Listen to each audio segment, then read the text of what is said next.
اور اگر اب ہم نے عوام کو انصاف فراہم کرنے میں ناکام رہے تو داستان نہیں ہو ہماری داستانوں میں. ان کا کہنا تھا کہ سپریم کورٹ کے جج سے سول کورٹ کے جج تک تمام جوڈیشل افسران کو یہ عہد کرنا ہوگا کہ ہمیں یہ کام جہاز سمجھ کے کرنا ہے، کیونکہ انصاف دینا اللہ تعالیٰ کی خصوصیت ہے جو ہم ججوں کو دی گئی ہے. انہوں نے کہا کہ ہم عام ملازمت نہیں کر رہے کسی ادارے میں، ہمیں انصاف فراہم کرنے کی جو ڈیوٹی ملی ہے ہمیں تمام مفادات اور سمجھوتوں سے بالا تر ہو کر عوام کو انصاف فراہم کرنا ہے.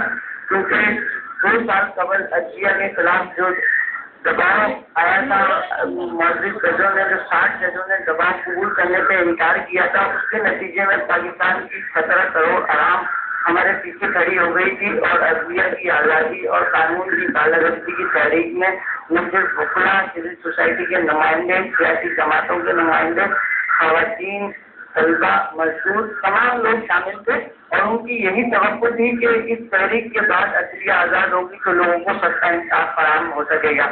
اور اگر اب بھی ہم اس میں ناکام رہے تو سوات جیسی صورتحال ہو سکتی ہے. جس طرح سوات میں ججز کو عدالتیں چھوڑ کر پشاور جانا پڑا اور وہاں وکلا کو عدالتوں میں پیش نہیں ہونے دیا. انہوں نے وکلا کو ججز کو مخاطب کرتے ہوئے کہا کہ میں آپ سے سوال کرتا ہوں کہ آپ یہ چاہتے ہیں کہ یہ صورتحال کراچی، حیدرآباد اور راولپنڈی میں بھی ہو. ہمیں اس سسٹم کو بچانا ہے اور ہمیں اس کے لیے مل کے کام کرنا ہوگا. اس جسٹس نے کہا کہ ایک مچھلی پورے تالاب کو گندا کر دیتی ہے، اس لیے ہمیں اپنی چپوں سے کالی بھیڑوں کو نکال پھینکنا ہوگا. اگر کسی کے خلاف کوئی ثبوت ہے تو اس کے خلاف نہ صرف کرمنل کیس داخل کیا جائے بلکہ اس کو معطل کرنے اور محکمہ جاتی کارروائی کرنے کے چکر میں نہ پڑا جائے اور اس کے خلاف سخت کارروائی کی جائے، کیونکہ کرپشن عدلیہ کی سب سے بڑی دشمن ہے. ہمیں اپنی طرفوں سے کرپشن بالکل ختم کرنا ہوگی اور ہمیں عہد کرنا ہوگا. انہوں نے کہا کہ وکلا کو بھی اس میں ہم سے تعاون کرنا ہوگا، کیونکہ وکلا کی بقا کا بھی مسئلہ ہے. اگر لوگوں کو انصاف نہیں ملا تو وکلا کے پاس بھی نہیں جائیں گے.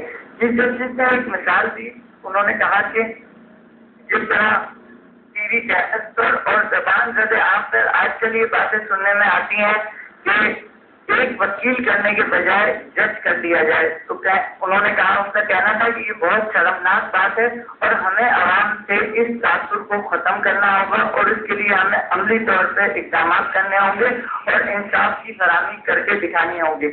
اس موقع پر سندھ ہائی کورٹ کے چیف جسٹس جناب انور ظاہر جمالی نے بھی خطاب کیا.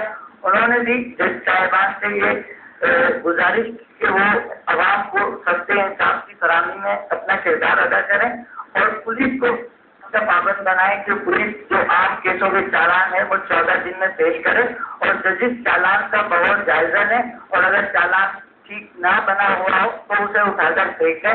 کیونکہ کسی جھوٹی FIR سے فریادی کو بہت ٹھوکریں کھانی پڑتی ہیں.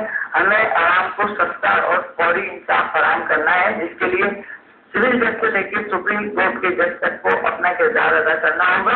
اور انہوں نے کہا کہ سپریم قومی جوڈیشل پالیسی جو بنائی جا رہی ہے اس کا ڈرافٹ تمام ڈسٹرکٹ اینڈ سیشن جج کو اور بار ایسوسیشن کو بھیج اس پالیسی میکنگ میں اپنا حصہ ڈالیں اور اس کے لیے تجاویز دیں. جی چلیے علی جاوید صاحب تفصیلات آگاہ کرندہ، بہت شکریہ.